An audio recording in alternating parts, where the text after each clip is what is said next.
नमस्कार, स्वागत है आपका नेटवर्क न्यूज में। आपके साथ मैं हूं सपना दुबे। हिंसा के बाद दिल्ली में अब जिंदगी लौट रही है। दिल्ली पुलिस के मुताबिक इस हिंसा में 41 लोगों की मौत हुई। हिंसा की किसी भी साजिश को नाकाम करने के लिए रात भर हिंसाग्रस्त इलाकों करावल नगर, भजनपुरा, मौजपुर, सीलमपुर और जाफराबाद में दिल्ली पुलिस और पैरामिलिट्री फोर्स के जवानों ने गश्त किया। पुलिस लोगों से सावधानी बरतने और अफवाहों से बचने की अपील कर रही है। शुक्रवार दोपहर हिंसा प्रभावित मौजपुर इलाके का दिल्ली के उपराज्यपाल अनिल बैजल ने दौरा किया और कुछ स्थानीय लोगों से बात की। बताया जा रहा है कि उत्तर पूर्वी दिल्ली में हिंसा प्रभावित इलाकों में अभी शांति है। वहीं हिंसा में जिन लोगों की संपत्तियों को क्षति पहुंची है, दिल्ली सरकार उन्हें मुआवजा बांटेगी और सबसे पहले 25,000 रुपए की मदद देगी। जेएनयू छात्र संघ के पूर्व अध्यक्ष कन्हैया कुमार और अन्य के खिलाफ देशद्रोह का केस चलाने की दिल्ली सरकार की मंजूरी के बाद बीजेपी ने आम आदमी पार्टी पर देरी का आरोप चढ़ा। वहीं आपने कहा कि इस पर फैसला लेने का उनकी सरकार को हक नहीं। कानून विभाग ने कानून का अध्ययन करने के बाद अनुमति दी है।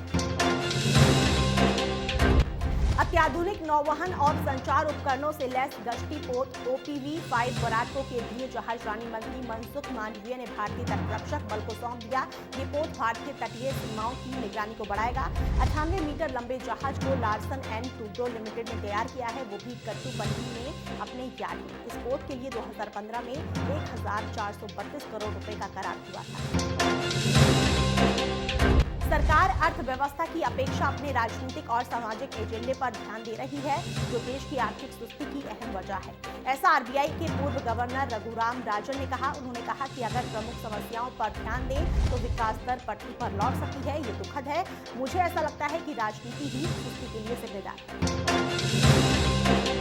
कर्मचारी भविष्य निधि संगठन निवेश पर कम रिटर्न मिलने के कारण प्रोविडेंट फंड जमा पर ब्याज दर घटाने के बारे में सोच रहा है। ऐसा होने पर इस साल वेतनभोगियों के PF जमा पर ब्याज दरों में कटौती हो सकती है।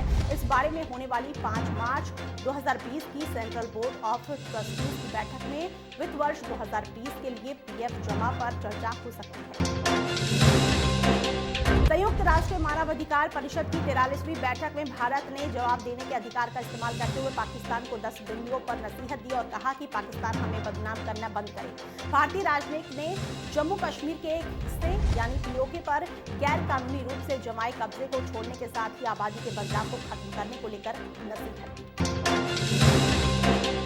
कोरोना वायरस के खौफ से ईरान में हवाई सेवाएं बंद हैं। ऐसे में 340 भारतीय मछुआरे वहां फंसे हैं। विदेश मंत्री S जयशंकर को गुजरात के मंत्री रामण पाटकर ने एक पत्र लिखकर हुमुर्जन प्रांत स्थित बंदरगाह बंदर ए चिरू में फंसे मछुआरों को वापस लाने की अपील की है और लिखा है कि ईरान ने हवाई अड्डों को सील किया है और लोगों को देश से बाहर जाने की अनुमति नहीं दी है।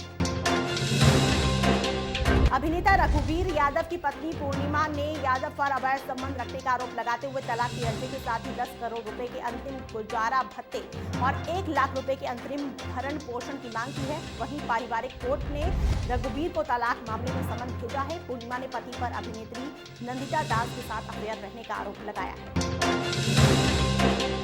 भारतीय क्रिकेट टीम के ओपनर पृथ्वी शॉ ने क्राइस्टचर्च में खेले जा रहे दूसरे टेस्ट में वापसी की है। न्यूजीलैंड के साथ 2 मैचों की टेस्ट सीरीज के दूसरे मुकाबले में पृथ्वी शॉ ने 64 गेंदों में 54 रनों की पारी खेली। इस दौरान उन्होंने 8 चौके और 1 छक्का जड़ा। इससे पहले वेलिंगटन में पृथ्वी शॉ ने पहली पारी में 16 रन ही बनाए और दूसरी पारी में मात्र 14 रन बनाए और आउट हो गए थे। फिलहाल नेटवर्क टॉप 10 में इतना ही। बाकी ऐसी और लेटेस्ट खबरों के लिए आप हमारे चैनल को सब्सक्राइब करना ना भूलें। आप देख रहे हैं नेटवर्क न्यूज, साहस सच कहने का।